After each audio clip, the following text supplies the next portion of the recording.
आता या घरावर माझा हुकूम चालणार.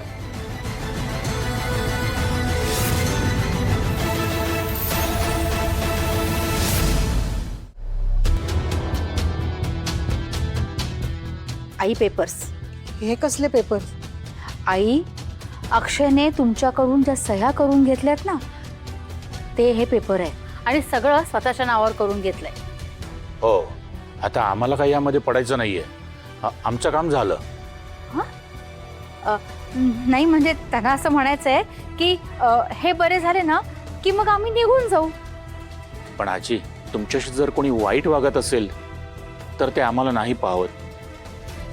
नाही, आम्हाला कल्पना आहे तुम्ही सगळी प्रॉपर्टी श्रेयसच्याच नावावरती करून देणार. आम्हाला त्यात आनंद आहे, पण भीतीही वाटते. हो हो ना. आता अक्षय ह्या थराला जाईल असं वाटलं नव्हतं ना आम्हाला. उद्या त्याने काही वेडवाकडं केलं तर? अगं बाई, मग आता मी काय करू? मी काय म्हणते आई, तुमच्याकडे जे पेपर्स आहेत ना त्यावर तुम्ही सह्या करून मोकळ्या व्हा, म्हणजे उद्या प्रॉब्लेम नको यायला, नाही का? हो, म्हणजे तुमच्या जीवाला धोका होऊ शकतो असं म्हणताय? हो. त्या दोघांची, म्हणजे जे सपोजिटली माझे आई वडील आहेत, त्या दोघांची कुंडली आहे यात. एक नंबरची खोटारडी माणसं आहेत. त्यांनी जे जे काही सांगितलं होतं ना आपल्याला, सगळं खोटं, साफ खोटं आहे. त्यांनी काय सांगितलं आपल्याला की त्या दयानंद काकांच्या भावानी आणि त्यांच्या पुतण्यानी त्यांना घराच्या बाहेर काढलं, प्रॉपर्टी हडप केली, जमीन जुमला सगळं हडप केलं सांगितलं होतं ना. सगळं खोटं आहे. उलट या दोघांनी बाहेर काढलंय त्यांना घराच्या, आणि त्यांचं होतं नव्हतं ते सगळं ताबा केलंय. हा, श्रीमंत होते ते.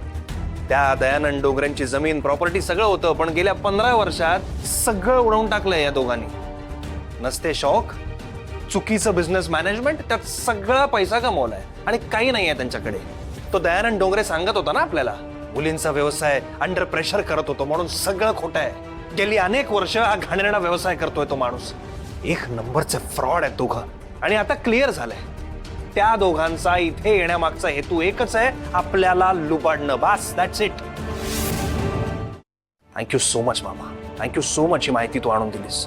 त्यात काय थँक्स. मी त्या दोघांना ओळखून होतोच, पण एक मात्र बरं झालं, त्यांच्याविषयी तुझ्या मनातला नात्याचा मोह दूर झाला.